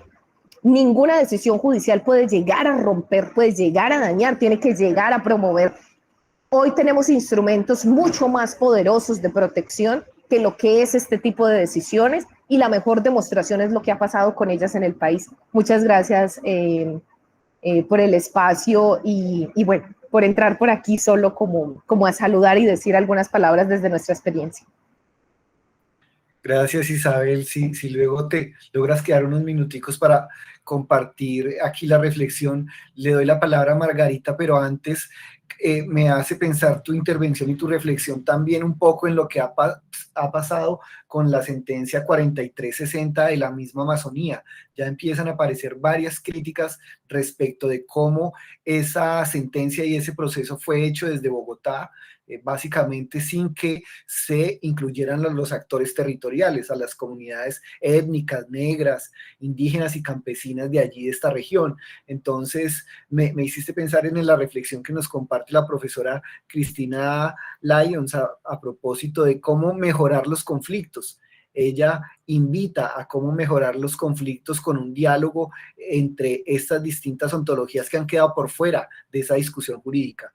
Bueno, solo hay una reacción inmediata a tu intervención y le doy la palabra a Margarita, que está moderando el espacio de la conversación. Gracias, Andrés. Bueno, entonces, retomando, de pronto pues voy a arriesgarme como a hacerle esta pregunta a Liliana, porque no tuve respuesta de Jaime respecto a la posibilidad de establecer un tipo genérico de negociación en los territorios. No sé si Liliana podría contestarnos esa, y luego voy a permitirme leer una pregunta de José Pablo Velázquez Escobar. Mi respuesta rotunda es no. Y está muy relacionada con lo que decía Isabel. Depende mucho de cómo se dan los procesos. Y esta es una de las cosas que también a mí me afana, y es tener 17 casos ahora de derechos de la naturaleza sin saber ni siquiera eso como seco. Sin saber ni siquiera, o sea, estos son, muchas gracias, Isabel, por mostrarme de que esto no nace desde las comunidades, la demanda no nace de las comunidades, sino que es desde externos impuestas. Y también un poco hemos tenido la discusión con los grupos que trabajan en la sentencia del Río Amazonas, y es, la respuesta rápida para mí sería no. No hay nada peor que homogenizar estos procesos. De hecho, se han tenido también varias críticas, y sobre todo los abogados, pero yo no lo hago como abogada, porque yo no soy abogada, yo soy ecóloga, y como lo decía Neida, mi investigación, que está trabajando con temas de territorialización, yo lo hago desde la ecología de la ecología política, porque es lo que, digamos, es mi formación. Entonces, no todo el mundo tiene las mismas formas, no todos los procesos son iguales, y creo que no hay una receta única, que en el Atrato se esté dando de una forma y que en el Cauca se esté dando de otra, en el Amazonas, pero también está procesos muy largos de mirar cómo se mantienen, cómo se restauran, cómo se conservan áreas. Es el caso de los otros ríos, de los 7 ríos que están bajo esta figura en Colombia, y mi respuesta sería básicamente no podemos tener una receta única. No hay una receta única, porque todos los contextos, todas las formas, las culturas y las relaciones con la naturaleza son muy distintas. Entonces, ahí yo quería agregar algo ahí frente a esa pregunta. Bueno, agradeciéndole también a Liliana, porque comparto lo que está, pues como lo que nos está diciendo. Yo lo que quiero agregar es que, si bien no podemos homogenizar ni estos diálogos o procesos de negociación en los territorios pueden ser genéricos, sí siento que todos ellos tienen que tener unos principios, y que esos principios sí se deberían respetar, cuidar y cumplir. Yo me atrevería, por ejemplo, a plantear que es importante, en el momento en que se siente hacer un proceso de negociación, reconocerse en las diferencias, pues reconocer esos actores que están implicados en esos procesos de conversación, y no solo reconocer su diferencia, sino también respetarla. Lo segundo, siento yo que pues como que parece una cosa muy obvia, pero yo siempre lo digo porque no es tan obvio, y es saber escuchar. Siento que en Colombia no sabemos escucharnos, y que esto es un principio básico, una habilidad blanda, pero que es necesario realmente que podamos escuchar cuáles son esas necesidades del otro. Tercero, yo diría que también hay que renunciar a los protagonismos, pero no nunca renunciar a los derechos. Y yo lo hablo principalmente por todo el tema de la construcción de paz, principalmente como que es lo que yo más he trabajado, pero que sin duda esto está relacionado con los derechos de la naturaleza. Y es que cuando, por ejemplo, en el municipio de San Carlos en estos días hubo un día para la reconciliación y el perdón, y allí se sentaron un firmante de la paz, un desmovilizado de las AUC, del ejército, de la policía, y empezaron a plantear pues a contar su versión, pero también a pedir perdón por eso que se había hecho, pero sentía yo que estaba en ese espacio, que un poco allí también se quería ganar en protagonismo. De hecho, la persona que estuvo presente de los firmantes de la paz está en la Cámara de Representantes, entonces esto le imprimía como una lógica diferente, y siento yo que hay que entonces renunciar a esos protagonismos y dejar que emerja la palabra. Cuarto, o no sé si tercero o cuarto, importante cumplir lo pactado. Y en ese cumplir lo pactado va unido a las garantías de no repetición. En el tema, por ejemplo, pues, del conflicto armado, el proceso de negociación, por ejemplo, que se tuvo en La Habana, creo que allí fue muy importante esas garantías de no repetición, pero resulta que pues, en San Carlos, que es lo que yo les vengo a compartir, un origen de todo ese conflicto armado fue la construcción de las hidroeléctricas. San Carlos tiene 3 hidroeléctricas y eso hizo que se desplazara muchísima gente, que se acabara con el tejido social, con las confianzas que se tenían entre las comunidades y el Estado, y no hace mucho se estaba intentando construir Porvenir 2, otra hidroeléctrica en el río Samaná, represar el río Samaná. Entonces eso también estaba desconociendo toda esa historia y no se estaba cumpliendo realmente con esas garantías de no repetición. Y finalmente siento yo que se debe llegar a unos diálogos plurales donde realmente prime la vida, donde la vida prime, pero ya hoy hemos dicho, no es solo la vida humana, sino también la vida en interespecies, y esa vida pues como pluriversal, donde la naturaleza, la Pachamama tiene un lugar importante y también merece ese respeto y ese derecho a la vida. Yo agregaría eso, pues no sé si con esto respondemos a la pregunta de Jaime, porque realmente sí es compleja, pero aquí estamos dialogando, entonces yo creo que también se pueden, no sé si el tiempo se nos acabó, si pueden prender micrófonos y compartir también lo que piensan, porque el que pregunta ya tiene una idea también de respuesta. Gracias, Pues yo quisiera responder. Hola.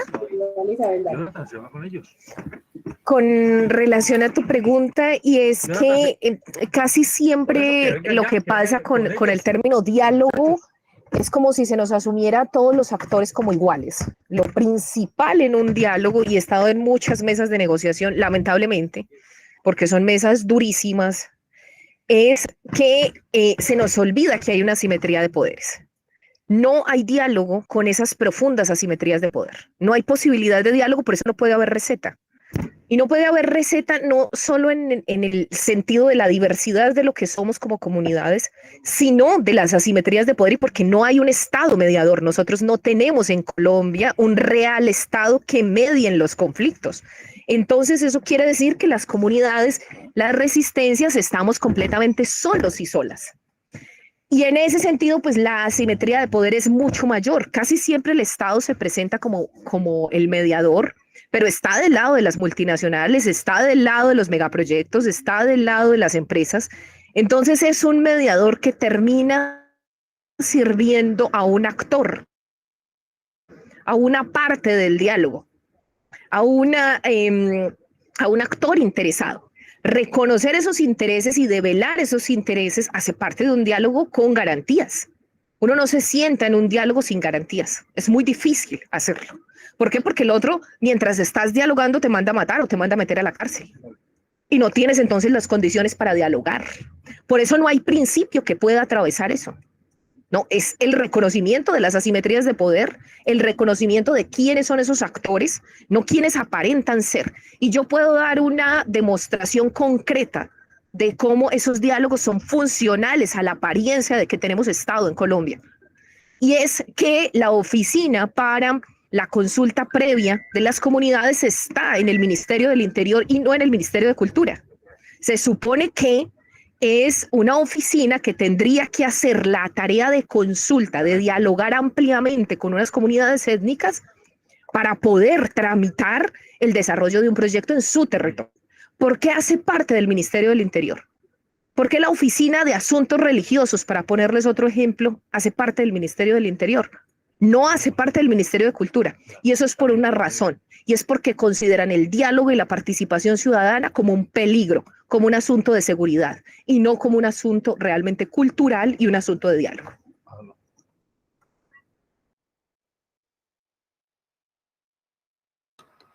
Muchas gracias, Isabel, por tu respuesta frente a este interrogante que nos hace Jaime. También hay una pregunta por acá, creo que es bueno escucharlas, tanto a Liliana como a Neida y a Isabel, relacionada con la COP26, nuestra, pues la reciente, digamos, cumbre que se celebra respecto al cambio climático. A propósito de escenarios como el de la cumbre COP26, ¿cómo creen ustedes que podremos conciliar interculturalmente asuntos como la familia humana en favor de las relaciones sustentables y armónicas con la naturaleza, con efectos sustantivos de manera tal que se trascienda a los escenarios de toma de decisiones global local? Entonces, bueno, podríamos iniciar por Neida, luego Isabel y luego Liliana.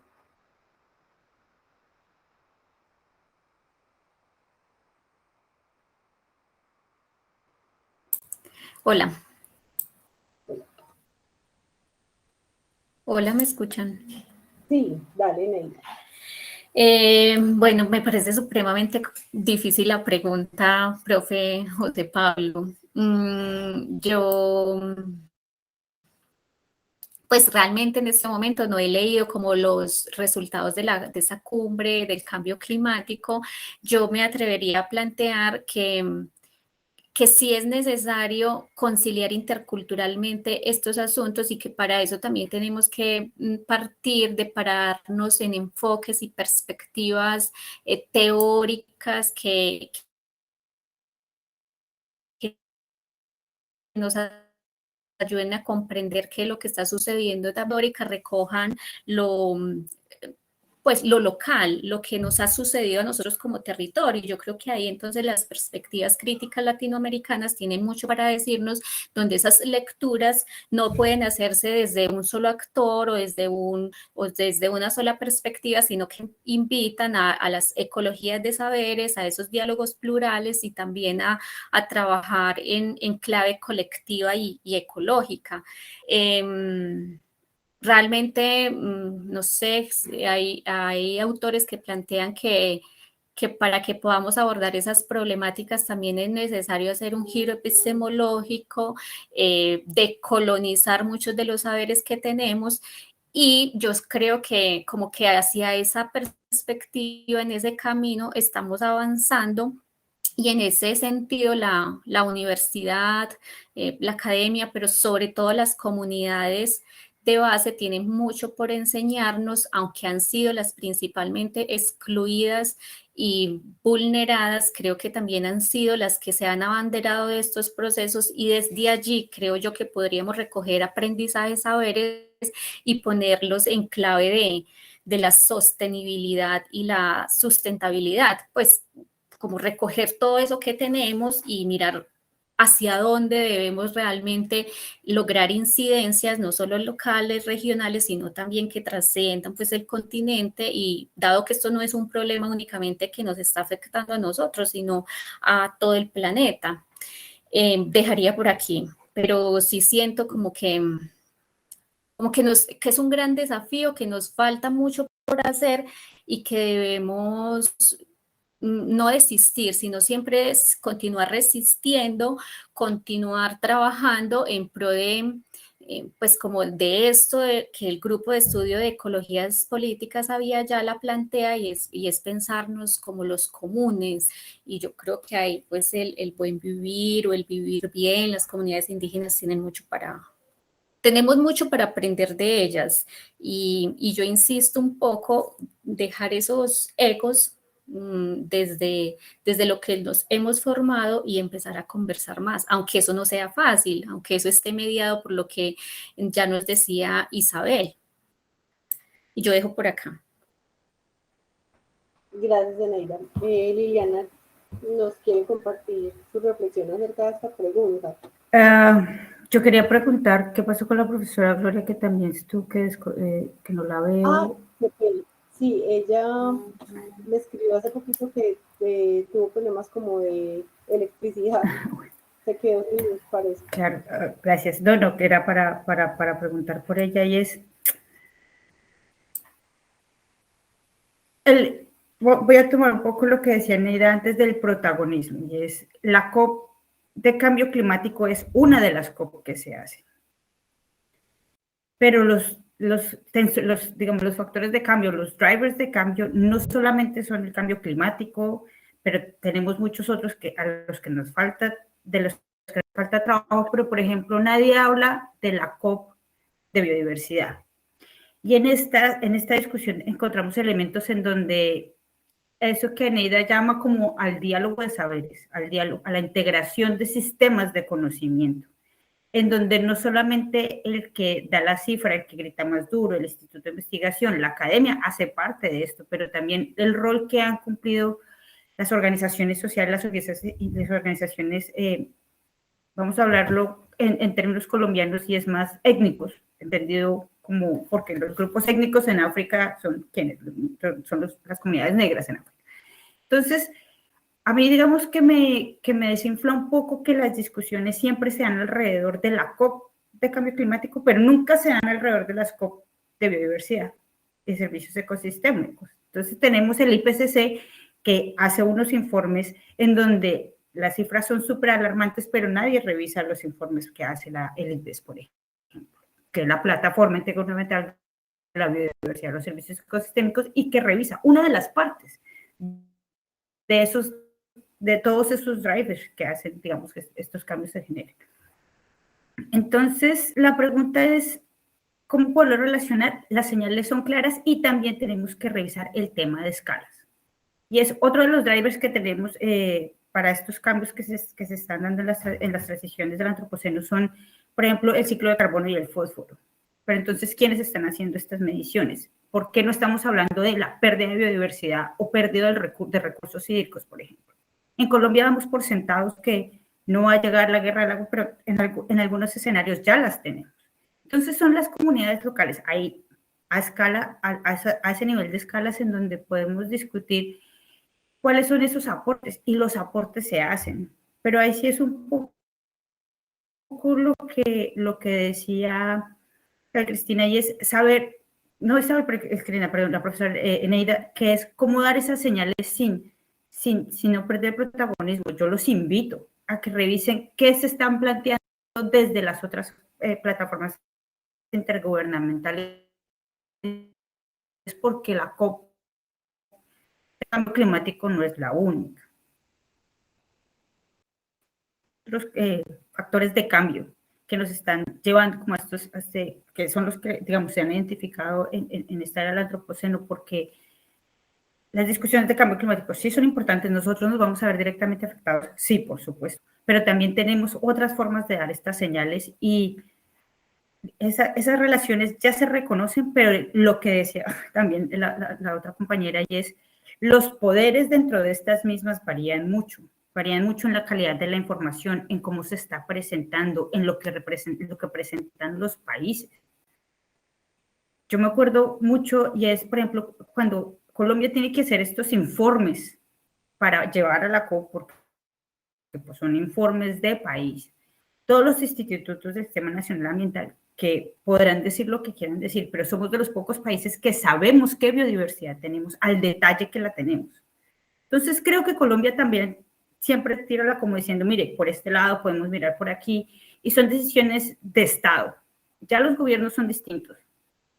Yo estoy esperando que algo pase también para ver cuáles son los cambios en los procesos, pero son muchas cosas las que hay que tener en cuenta, no solamente uno de los factores que es el cambio climático, sino también la pérdida de diversidad de servicios ecosistémicos y también los recursos de uso común, como son el agua, el aire, estas cosas. Ahí dejaría mi intervención un poco.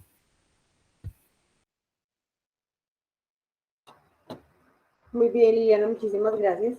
Por acá complementamos en el chat valor de la naturaleza versus derecho de la naturaleza, capitalismo depredador versus capitalismo socialdemocrático.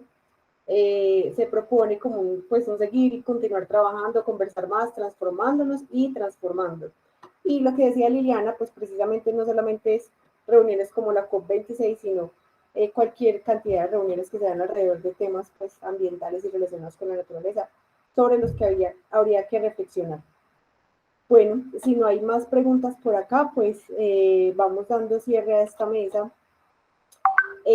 Valorar estos distintos posicionamientos que hacemos, no solamente pues, o no solamente no, la academia, la sociedad organizada, la no organizada, bueno, ya no sé cómo nos dividimos, cómo va emergiendo también la movilización social alrededor de estos temas, el papel que van jugando, digamos, determinadas instituciones como los Guardianes del Río, como la universidad, en fin, como en estos procesos pues, de reconocimiento de derechos, posiciones encontradas y fuertes y contundentes como la que nos planteaba Isabel también, ¿cierto? No hay, pues, digamos, equilibrio en estas negociaciones y, por supuesto, la naturaleza toma decisiones por cuenta propia, no nos necesita para nada.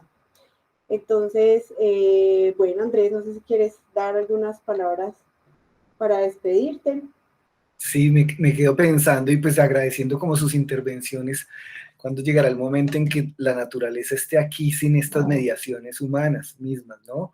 Y cómo, qué es esa pregunta de cómo se la representa y cómo ella se expresa en distintos códigos. Isabel nos hablaba de algunos de ellos, entonces mientras les escuchaba, bueno, pensaba como en esa reflexión nosotros como universidad, y por eso hacíamos la introducción, digamos, como de lo que se viene jugando la Universidad de Antioquia, no solo por el tema de la sentencia de la Trato, sino también la del Cauca. Todavía estamos intentando encontrar un rumbo institucional para responder, no solo a las dos órdenes específicas, sino a ese trabajo que nos interesa hacer en la cuenca y bueno, y en otros ecosistemas. Y creo que lo que hoy se ha discutido aquí nos alienta a seguir como en ese trabajo, en esa discusión. No hay recetas, no hay, tal vez pueden haber partituras. Me gustaría tal vez pensar mejor en esa metáfora donde hay algunas cosas por hacer, ¿cierto? Se decía sobre el tema de que esos diálogos siempre están atravesados por escenarios de poder, y creo que eso es algo a lo que no le podemos sacar el cuerpo. Nosotros en la universidad venimos generando a través de una metodología de interlocución, intentar poner a hablar disciplinas, poner a hablar áreas del conocimiento que nunca entran, que casi siempre están en tensión, más bien, ¿cierto? Y creo que eso también en algunas experiencias lo hemos logrado llevar hacia el diálogo entre la universidad y la sociedad. Entonces creo que ahí seguimos jugándonos desde ese papel tal vez limitado, pero muy importante desde la universidad, intentando ingresar a estos diálogos y agradecer sus aportes, porque, bueno, refrescan la discusión, ¿cierto? Y nos permiten también ubicar otros horizontes para dialogar. Entonces creo que sí, y abrimos nuevamente el micrófono. Veo que por aquí José Pablo encendió la cámara. Si alguien más quiere intervenir antes de cerrar el espacio, muchísimas gracias.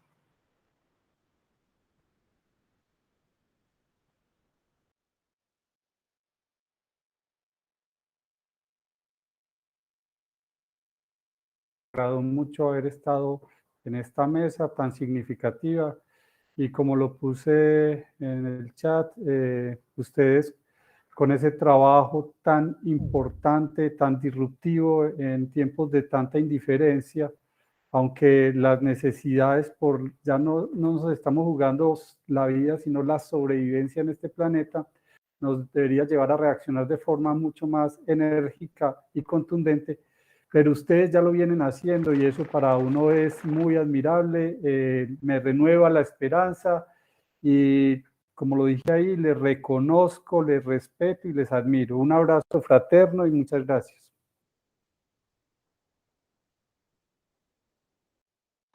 Muchas gracias, profe. Muchas gracias, profe. Gracias a todos nuevamente y una feliz tarde. Una feliz tarde para todos, muchas gracias. Chao, Eneida. Chao, Margarita. Qué maravilla.